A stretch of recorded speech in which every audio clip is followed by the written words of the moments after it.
sini saya akan melakukan presentasi mandiri untuk memenuhi proyek UAS mata kuliah Bahasa Indonesia.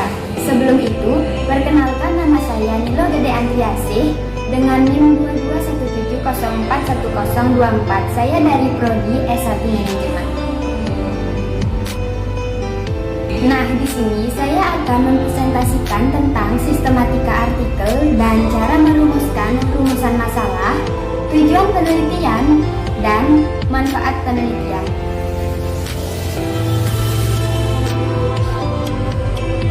Nah, selanjutnya saya akan menjelaskan tentang cara mengidentifikasi sistematika pada artikel. Sistematika pada artikel terdapat 8 sistematika.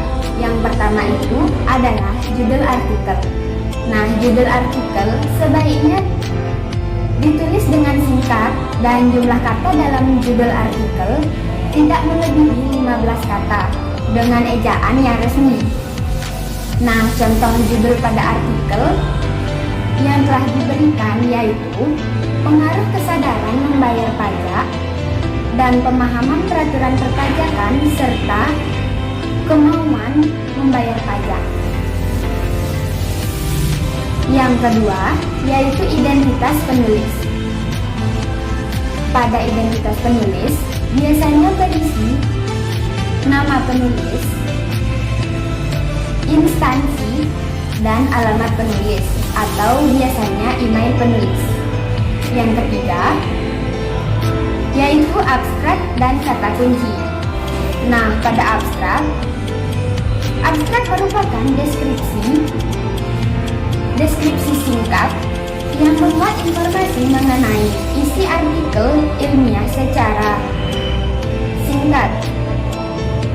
Setelah abstrak, bisa diberikan kata kunci. Kata kunci tersebut yaitu kata-kata dasar yang digunakan untuk membangun abstrak. Yang keempat yaitu pendahuluan. Nah, pada pendahuluan ini menjelaskan hal-hal yang mendasari atau melatar belakangi munculnya masalah atau ketertarikan kita pada masalah yang akan dibahas. Nah, pada bagian ini dijelaskan berbagai argumentasi yang menguatkan bahwa masalah tersebut memang layak untuk dikaji. Nah, yang kelima yaitu metode penelitian. Pada metode penelitian menjelaskan metode penelitian yang digunakan secara singkat, tidak perlu mendetail seperti dalam laporan penulisan atau laporan penelitian. Nah, nomor 6 yaitu pembahasan. Pada bagian ini, pembahasan merupakan bagian inti yang menjadi jantung sebuah artikel ilmiah. Dan bagian ini juga merupakan bagian yang menguraikan berbagai temuan, berbagai hasil pemikiran penulis yang bertujuan untuk menjelaskan masalah yang dikaji. Yang selanjutnya itu nomor 7 yaitu penutup. Nah, pada penutup itu biasanya berisi simpulan dan saran. Nah, pada simpulan merupakan jawaban akhir masalah yang sedang dikaji, sedangkan saran merupakan sebuah uraian singkat mengenai apa yang dapat kita rekomendasikan kepada pihak yang lain yang berkepentingan berdasarkan hasil temuan kita. Nah, jadi saran disusun berdasarkan simpulan. Untuk itu, saran harus sejalan dengan simpulan. Selanjutnya, yang ke-8 yaitu daftar pustaka. Nah, pada daftar pustaka ini merupakan susunan tulisan di akhir sebuah artikel ilmiah yang isinya berupa nama penulis, judul tulisan, penerbit, identitas penerbit, dan tahun terbit. Daftar pustaka ini digunakan sebagai sumber atau rujukan seorang penulis dalam berkarya.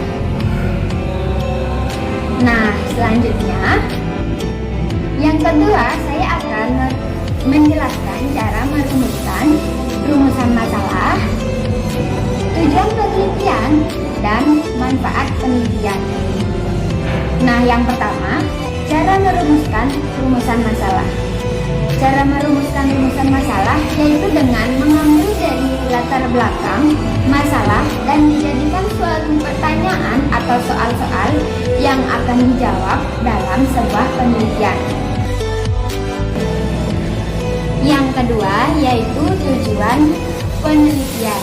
Nah, cara merumuskan tujuan penelitian yaitu mengacu pada isi dan rumusan masalah penelitian, tetapi yang membedakan itu pada tujuan penelitian ini menggunakan pernyataan dan bukan menggunakan pertanyaan atau soal.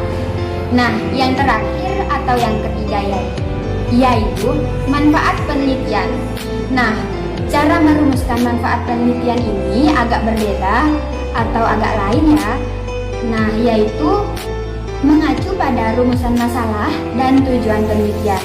Perumusan masalah atau manfaat penelitian ini akan memperkuat dan meningkatkan kelayakan sebuah pokok persoalan atau masalah untuk dikaji berdasarkan langkah-langkah dalam akademis.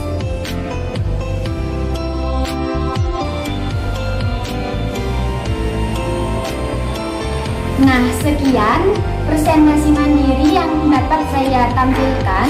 Apabila ada kesalahan atau salah kata, saya mohon maaf. Terima kasih. See you next time.